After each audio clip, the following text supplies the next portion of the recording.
অনেক গল্প শুনেছি এবং আমরা নিজেরা বহুতই বিদেশের কোম্পানি, বাইরের কোম্পানিকে বড় করেছি।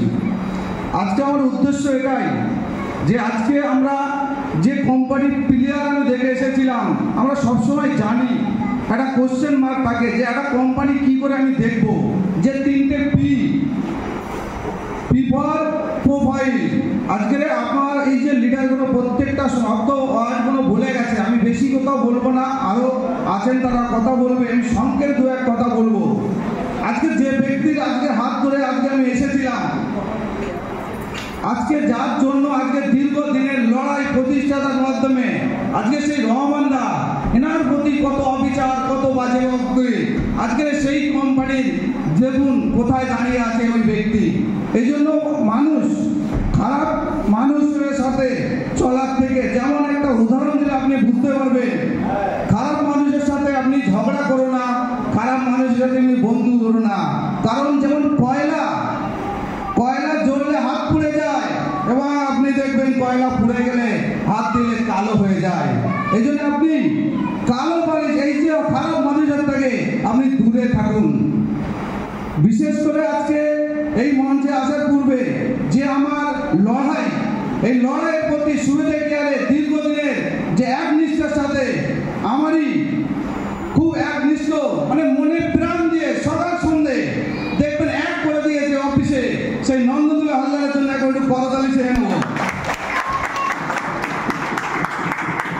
এবং আমার সেই বন্ধু, আমার সেই সঙ্গী সাথী, আজকে আমরা একসাথে পেয়ে খুব গর্বিত এবং আমরা আগামী দিন সেই শপথ নিতে চলেছি এবং কাল রাত্রে আমরা শপথ নিয়ে ফেলেছি, সেটা প্রকাশ করব এখন নয়, আর কদিনের মাধ্যমে। কারণ এই ছোট প্রোগ্রাম থেকে না, আরো বড় প্রোগ্রাম চাই আমরা। সেই বন্ধু হলো আমাদের সবাই প্রিয় রাজুদা বলে সবাই জানে, রাধাকৃষ্ণ ঘোষাল, একটু করতালি। আরেক বন্ধু আমাদের সাথে দীর্ঘদিনের সাথী জয়দেব দাস। আজকে এই মহলটা খুবই ভালো লাগছে যে এতদিনের মধ্যে যে সমস্যার মধ্যে দিয়ে নন্দবাবু আজকের টিমকে একতার সাথে রেখেছে, নিজের ফোর্স দিয়ে আজকে যে কোনো প্রকারে এই যে একসাথে ধরে রাখার যে ক্ষমতাটা, এর জন্য বলে সাকসেস। সাকসেস পেতে গেলে আপনাকে পুড়তে হবে, সাকসেস পেতে গেলে আগুন হতে হবে। সে কিসের আগুন হতে হবে? মানুষকে ধরে দেওয়ার জন্য নয়, আপনার আগুন হতে হবে, নিজের অন্তর থেকে আগুন বার করতে হবে, দিল থেকে বার করতে হবে, তাহলে আপনি সাকসেস পাবেন, 100% সাকসেস পাবেন। সেই লক্ষ্য যদি আপনার ঠিক থাকে, আপনি সাকসেসে পৌঁছাবেন, এটা 100%। কারণ আজকে আমরা দীর্ঘদিন একটা সুবক্তা, এই যে আজকের কোম্পানির মাধ্যমে আমি ছোট্ট একটা উদাহরণ দিতে চাই। দেখবেন এই যে বললেন না, ট্রেনে গন্তব্যটাকে আগে নিজেকে ত্যাগ করতে হবে। যতক্ষণ মনে হবে না আমি রাজু, না আমি সাজ্জাদ, না আমি জয়দেব, না আমি নন্দদুলাল, না বোঝে শ্রীবাস্তব, আমাদের এই সুবিধা কি আর আমাদের যতদিন আমি বলতে পারবো সেদিন আমি সাকসেস হবো। ইয়েস আর নো? এই যে আমাদের কথাটা যতদিন না বলতে পারবো আমি, তাহলে আমি বলতেই পারবো না। কারণ আমার মানে নিজে কোনোদিন কিছু করা যায় না। সাকসেস হতে গেলে সবাইকে নিয়ে করতে হয়। একটা পরিবারে যেমন বাবা মা প্রয়োজন, তেমন দাদুরও প্রয়োজন আছে। দাদু যার নেই, যার বাবা মা নেই, একটু হাত তুলে বলবেন যার বাবা আছে, আর যাদের নেই আগে হাত তুলুন, তার নেই বাবা। তাহলে আজকে যেমন এই বাবা আজকে রোদে পুড়ে সে জ্বালাটা বাবাই জানে। বাবা জ্বালা কেন জানে? তার সংসারের চিন্তা, তার নিজের পরিবারের চিন্তা, ছেলে মেয়ের চিন্তা, সে বাবার কাঁধে থাকে। বাবা কোনোদিন ব্যক্ত করতে পারে না যে আজকে আমার সমস্যা হয়েছে।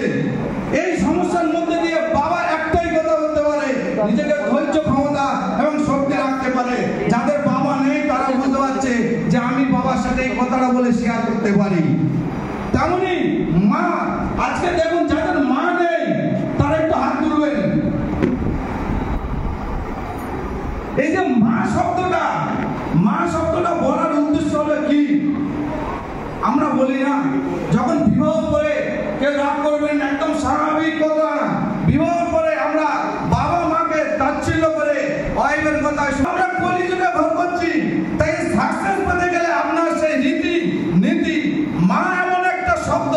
পৃথিবীতে এই শব্দটা কোথাও পাওয়া যাবে না। ইয়েস আর নো? যার নেই সেই জানে যে মা থাকা মানে কি প্রয়োজন। এটা প্রতিটা মুহূর্তে মায়ের প্রয়োজন।